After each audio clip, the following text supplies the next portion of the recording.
Bienvenidos a un nuevo episodio de Punto T. Mi nombre es Mariana Serrano y es un placer estar con ustedes en la segunda parte de los antecedentes e inicios del cine de terror. En la primera entrega abordamos los orígenes de la literatura gótica, que fue el antecedente del término y el precursor e inspiración para las primeras creaciones en el cine. Así que si aún no han escuchado la primera parte, los invito a hacerlo. Recuerden que pueden escucharlo a través de Spotify y YouTube. Solamente búsquenos como punto T.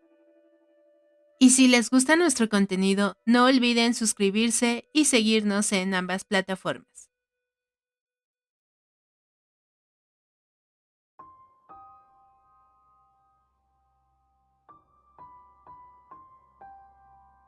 Continuamos con la primera mitad del siglo XX, en donde aún contamos con el cine silente o mudo. En el año de 1913, The Werewolf fue la pionera del cine en el tema de hombres lobo, procedente de Estados Unidos y dirigida por Henry McRae. En ella, una india perdía a su marido y transmitía a su hija todo el odio que sentía hacia el hombre de raza blanca responsable del suceso, y la hija se convertiría en un horroroso monstruo. Por desgracia, este cortometraje de 18 minutos se perdió en un lamentable incendio hace décadas. En ese mismo año también se estrena El estudiante de Praga, fábula moral de aliento fáustico que tendrá un remake en 1926. Se considera que es la primera película de cine de arte y de cine de autor de la historia, protagonizada por Paul Wagner en su debut cinematográfico, que también lleva a cabo las labores de producción, dirigida por Stephen Wright y escrita por Hans-Heinz Ebert. Se rodó en los estudios Babelsberg y en locaciones en Praga y sus proximidades.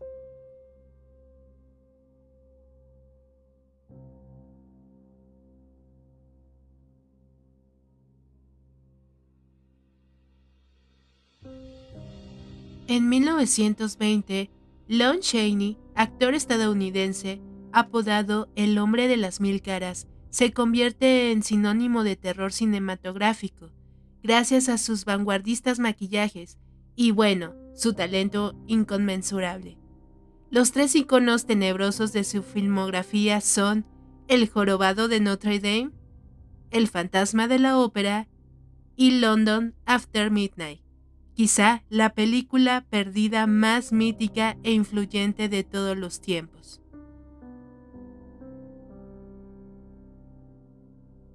El jorobado de Notre Dame, filmada en 1923, dirigida por Wallace Worsley, es muy conocida por los grandes decorados que recrearon el París del siglo XV y por la solvente interpretación y espectacular maquillaje de Lon Chaney, como el torturado compañero de Notre Dame en París.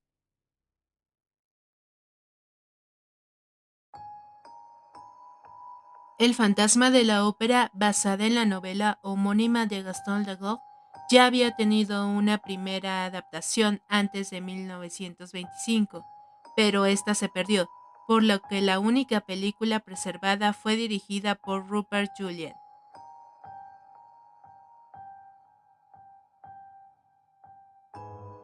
London After Midnight fue dirigida por Ted Browning y estrenada en 1927, después de Nosferatu.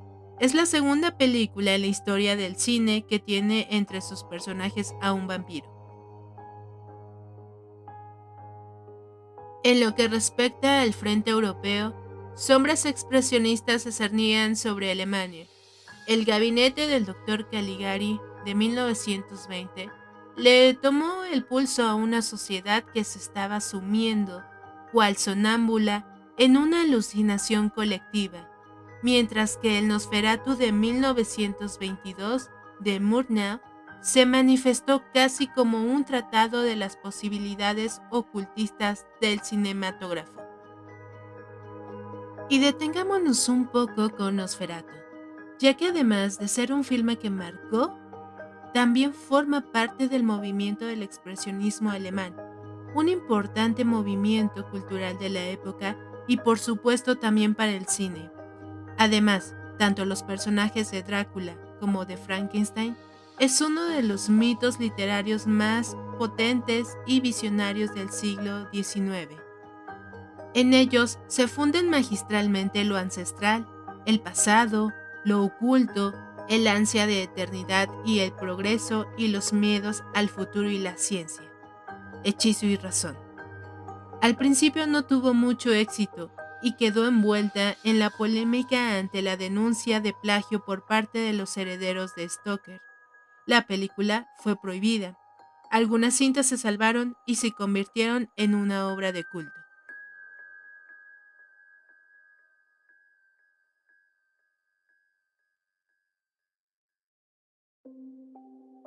Francis Ford Coppola hizo en 1992 una adaptación, titulada Drácula de Bram Stoker.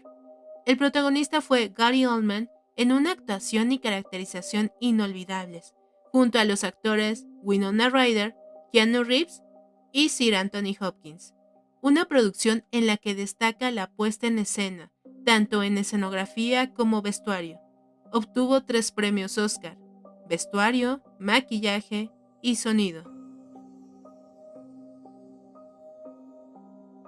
1930. La Gran Depresión. Fue un sueño de la razón capitalista que produjo monstruos, Drácula y el Dr. Frankenstein, ambas de 1931. Se configuraron como la gran catarsis gótica que Estados Unidos necesitaba en tiempos difíciles. Además, crearon toda una caligrafía del horror de la que el género sigue dependiendo hoy en día. El estudio que los vio nacer, Universal, dominó el resto de la década sin demasiadas complicaciones. La momia, El caserón de las sombras, ambas de 1932, El hombre invisible de 1933 y La novia de Frankenstein de 1935 son algunas joyas de su cegadora corona. Otros estudios intentaron plantarle cara, pero solo Los crímenes del Museo de Cera de 1933 y El hombre y el monstruo de 1931, innovadora adaptación del mito de Dr. Jekyll and Mr. Hyde, se acercaron.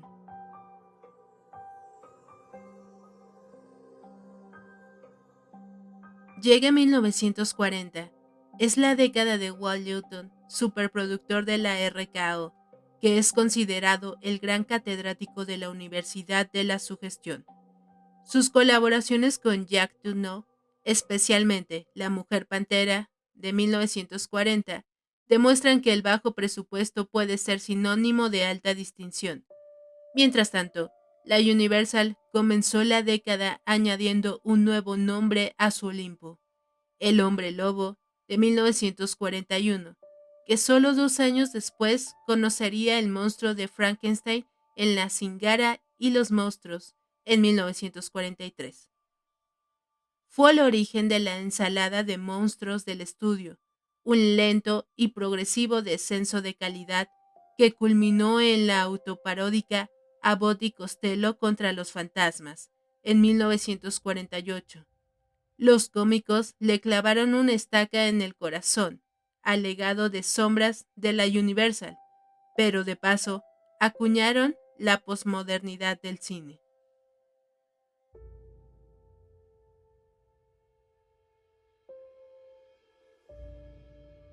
Luego de atravesar una época de decadencia, en 1950 el terror tiene temas más sociales, entrando en una muy fructífera comunión con su género hermano, la ciencia ficción.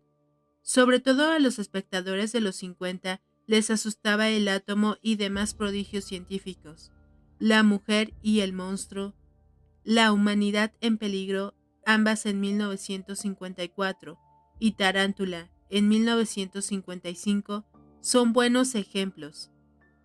El escalofrío en 1959 de William Castle mezclaba LSD con trucos en la sala, mientras que La maldición de Frankenstein de 1957 desempolvó la vieja mesa de operaciones.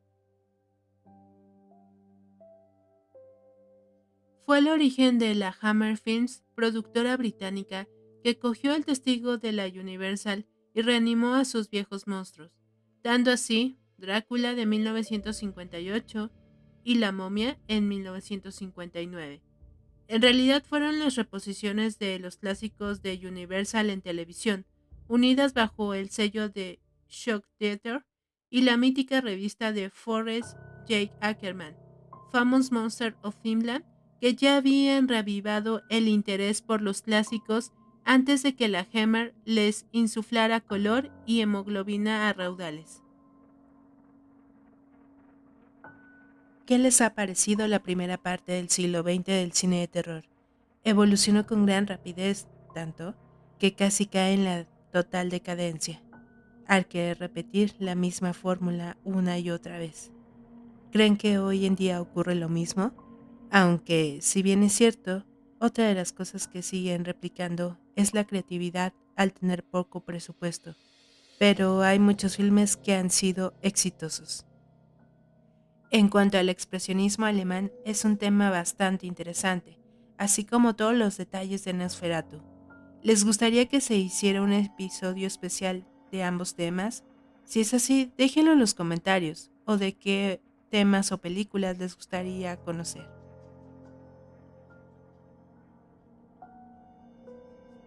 Fue un placer estar con ustedes en el momento en el que hayan elegido escuchar el episodio de Punto T. Mi nombre es Mariana Serrano y que tengan dulces y macabras pesadillas. Hasta la próxima.